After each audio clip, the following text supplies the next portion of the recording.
कैसे अपनी बुरी आदतें छोड़ें? इस संबंध में कई प्रश्न पूछे गए हैं। किसी व्यक्ति को नशा करने की आदत है, किसी व्यक्ति को मस्टरबेशन की आदत है, किसी व्यक्ति को बहुत ज़्यादा फिजूल खर्च करने की आदत है, किसी व्यक्ति को बाहर घूमने की आदत है, उसका चित्त नहीं ठहरता। किसी व्यक्ति को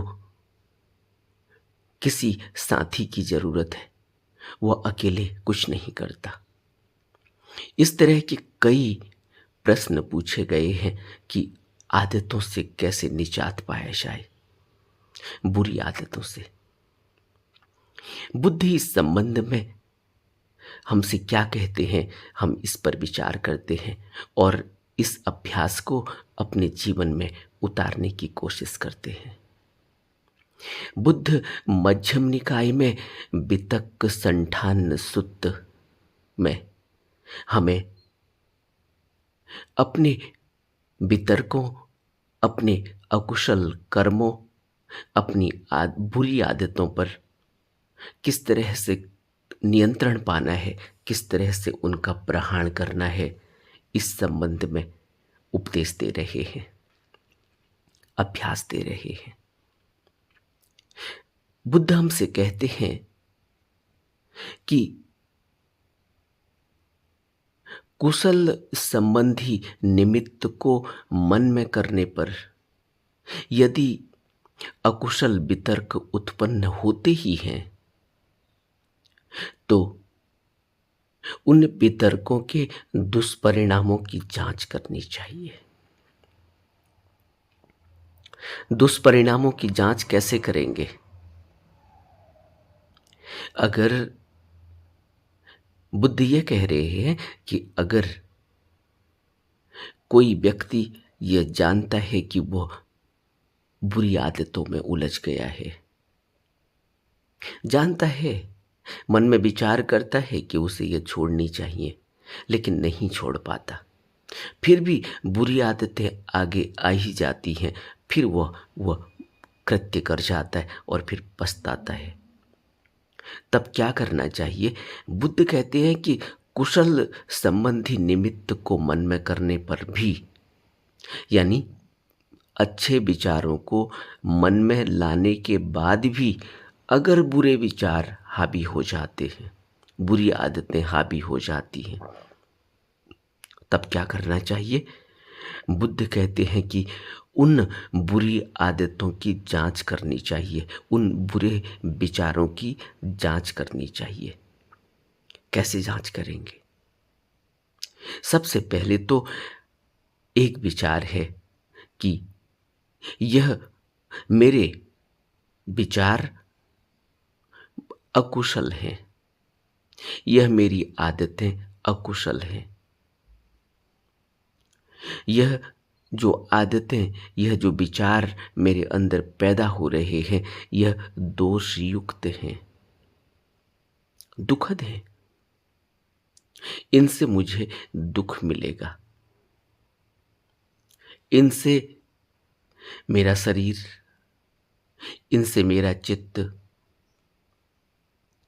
स्वस्थ नहीं होगा, बल्कि और अस्वस्थ होता चला जाएगा। दिन प्रतिदिन मैं अस्वस्थ होते चला जाऊंगा, दिन प्रतिदिन मेरा चित्त बाहर संसार की तरफ फैलता चला जाएगा, मेरा चित्त सिकुड़ता चला जाएगा, वह अस्वस्थ हो जाएगा, मेरा शरीर अस्वस्थ हो जाएगा और एक दिन मेरे साथ कोई नहीं होगा। जब मेरा चित्त अस्वस्थ हो जाएगा तो मेरे साथ कोई भी नहीं होगा, क्योंकि मेरे अंदर सोचने समझने की क्षमता ही नहीं होगी, कुशल सोच पैदा नहीं होगी, कुशल विचार पैदा नहीं होगा। मैं संकुचित हो जाऊंगा, मैं सिकुड़ जाऊंगा, मैं अपने पंख नहीं फैला पाऊंगा, क्योंकि मेरा चित्त दूषित हो जाएगा। इस तरह के दुष्परिणामों को अपने मनन और चिंतन में लाना चाहिए, उनकी जांच करनी चाहिए। इन बुरे ख्यालों से, इन बुरे कर्मों से मेरे अंदर राग पैदा होता है। उनको करने के लिए बार बार फिर मैं प्रेरित हो जाता हूँ, बार बार मेरी आदत मजबूत हो जाती है, क्योंकि जो भी हम कृत्य करते हैं उसको दोबारा करने की संभावना प्रबल हो जाती है, और दोबारा कर लिया गया हो अगर, तो फिर और गहरी आदतों में हम उलझ जाते, वह आदत फिर मजबूत होने लगती है। तो बुद्ध कहते हैं कि उनके नाश करने का एक तरीका है कि उनके दुष्परिणामों की जांच करनी चाहिए और बार बार उन दुष्परिणामों को अपने चित्त में, चिंतन में लाना चाहिए। इसी को आज की भाषा में हम ऑटो सजेशन कहते हैं। अपने को सजेशन देने होंगे, बार बार कुशल कर्मों को, अच्छे विचारों को, अच्छे कर्मों को अपने चिंतन और मनन में लाना होगा। कैसे होगा? यह एक प्रश्न है कि कैसे होगा। इसके लिए कुछ अभ्यास कर सकते हैं। जब भी इस प्रकार की आदत घेरे, तुरंत अपने को उस स्थान से बाहर ले आएं, उस स्थान को छोड़ें, अपने शरीर को उस स्थान से हटा दें।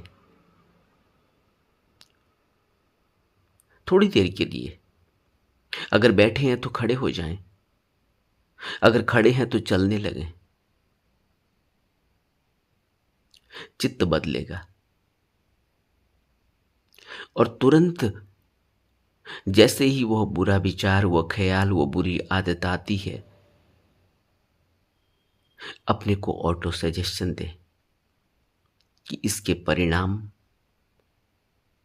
मुझे क्या भुगतने होंगे। अपने को ऑटो सजेशन दें कि जब मैं किसी भी इस प्रकार का कृत्य करने वाले के साथ नहीं रह सकता, उसकी कोई सहायता नहीं कर सकता, तो मेरी कौन सहायता करेगा?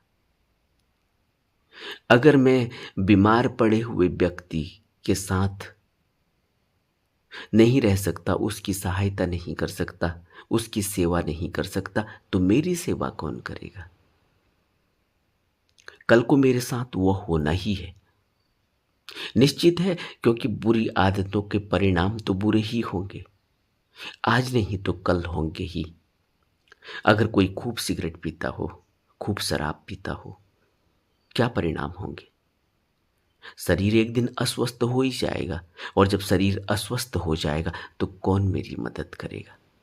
जब मैं किसी के इस तरह के कृत्य करने के बाद अस्वस्थ शरीर हो जाने पर उसका साथ नहीं दे पा रहा हूँ, उसके साथ अस्पताल में उसकी सेवा नहीं कर पा रहा हूँ, घर में उसके साथ उसकी सेवा नहीं कर पा रहा हूँ, उसको मैं किसी भी प्रकार की मदद नहीं कर पा रहा हूँ जो उसे चाहिए, उसको मैं मॉरल सपोर्ट नहीं दे पा रहा हूँ, उसको मैं फाइनेंशियल हेल्प नहीं कर पा रहा हूँ, उसको मैं किसी भी प्रकार की शारीरिक सहायता नहीं कर पा रहा हूँ, तो मेरी सहायता कौन करेगा? जब मैं किसी के लिए वक्त नहीं दे पा रहा हूँ तो मेरे लिए कौन वक्त देगा? यह सोचना होगा, क्योंकि कल को वह स्थिति आनी ही है, क्योंकि बुरे कृत्य, बुरे विचारों का परिणाम कभी भी अच्छा नहीं होता, बुरा ही होगा। यह बुद्ध वचन है। कुशल कर्म करने से कुशल कर्म करने की आदत बढ़ती है, और बुरे कर्म करने से, अकुशल कर्म करने से अकुशल कर्म करने की आदत बढ़ती है। अकुशल कर्म का परिणाम दुखद होगा, बुरा होगा, दोषयुक्त होगा, और कुशल कर्म का परिणाम सुखद होगा, अच्छा होगा और खुशी देने वाला होगा, आनंद देने वाला होगा। इसके बाद बुद्ध कहते हैं कि जैसे कि एक भिक्षु जो तरुण है, जो अभी जवान है, या कोई व्यक्ति, पुरुष या स्त्री जो अभी जवान है, जिसके अंदर अभी उमंग है, उसके ऊपर कोई मरा हुआ सांप डाल दे या कोई मरा हुआ जानवर डाल दे या कोई मरा हुआ आदमी उसको छुआ दिया जाए, उसके ऊपर फेंक दिया जाए, तो वो क्या करेगा? उसके अंदर घृणा पैदा होगी, वो भागेगा। किसी मरे हुए आदमी को अगर उसको जबरदस्ती छुआ दिया जाए तो वो भागेगा, उसके अंदर डर पैदा हो जाएगा, घृणा पैदा हो जाएगी, भय पैदा हो जाएगा। इसी तरह से अपनी बुरी आदतों, अपने बुरे विचारों से बचना चाहिए। बुद्ध हमें यह बहुत ही गहरा उदाहरण दे रहे हैं और हम सबके साथ यह होता ही है। हम किस तरह से भागते हैं जब कोई सांप लेकर हमारा पीछा करे, हमारे आगे आकर खड़ा हो जाए। आपने देखा भी होगा बड़े बड़े शहरों में, महानगरों में सुबह सुबह कुछ इस तरह के भेषधारी दिखाई देते हैं, वो सांप लेकर चलते और तुरंत आगे आकर खड़ा हो जाएंगे और फिर कहेंगे कि कुछ दो, नहीं तो तुम्हें बददुआ भी लग सकती है, तुम्हारा काम असफल भी हो सकता है। इस सांप को दूध पिलाओ, इसको खुश खुश करो। इस तरह हम कितने घृणित हो जाते, कितने डर जाते हैं, भयभीत हो जाते हैं। अपने कामकाज के लिए जा रहे होते हैं, अचानक बाधा पैदा हो जाती है, ऐसा लगता है। तब हम क्या करते हैं? किसी तरह से अपनी जान बचाते हैं और भागते हैं। इसी तरह से बुद्ध कहते हैं कि जब कोई बुरी आदत घेर ले, जब कोई बुरे विचार घेर ले, तो अपने को इसी तरह से बचाना है। बिल्कुल ही तटस्थ होकर, बिल्कुल ही तेज होकर, बिल्कुल ही सतर्क होकर, एक नई ऊर्जा के साथ उन विचारों को मन में नहीं लाने देना, उनको धक्का मारकर बाहर कर देना, ऑटो सजेशन करना, उनके लिए सुखद विचार की अनुभूति करना। यह सब बुद्ध की शिक्षा, बुद्ध का अभ्यास जो उन्होंने हमें वितक्त संठान सुत्त में दिया है। इस तरह से अभ्यास करने से हम बुरी आदतों पर नियंत्रण कर सकते हैं। इस अभ्यास को करने की कोशिश करनी चाहिए। नमो बुद्धाय।